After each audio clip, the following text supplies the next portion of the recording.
Hi നമസ്കാരം. നമ്മളിപ്പോൾ പാലക്കാട് കുമ്പളയും പുഞ്ചയിലാണ്. ഇപ്പോൾ ചക്രവാത ചുഴി അതുപോലെ തന്നെ ന്യൂനമർദ്ദമൊക്കെ ഒന്ന് ദുർബലപ്പെട്ട് മഴയൊന്നും ഇല്ലാത്തൊരവസ്ഥയിലാണ്. അപ്പോൾ മഴ പെയ്ത് പാടം ഫുള്ള് പച്ചപ്പണി നിൽക്കുകയാണ്. നിങ്ങൾക്ക് കാണുമ്പോൾ അറിയാം, നല്ല ഭംഗിയാണ്.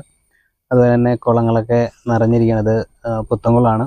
അപ്പോൾ പാലക്കാമരത്തിൻ്റെ തന്നെ ഏറ്റവും വലിയൊരു ഭംഗി എന്ന് പറഞ്ഞാൽ പാടങ്ങളാണ്. മംഗലത്തെ പുഞ്ചയുണ്ട്, പനങ്ങട പാടമുണ്ട്, കുമ്പളയം പുഞ്ചയുണ്ട്, ചീപ്പ് ഇടയിൽ പാടമുണ്ട്, അതുപോലെ തന്നെ നമുക്ക് പൂതക്കലിക്ക് താഴത്തെ പാടമുണ്ട്. അപ്പോൾ ഈ പാടങ്ങളെല്ലാം ചുറ്റപ്പെട്ട ഒരു നാടാണ് പാലക്കാമറ്റം.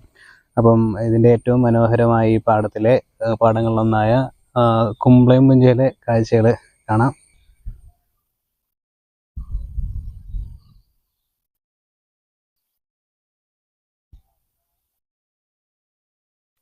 നമ്മൾ ഒരുപാട് തോർത്ത മുണ്ടൊക്കെ വെച്ച് ഒരുപാട് മീൻ പിടിച്ചിട്ടുള്ള തോടാണിത്.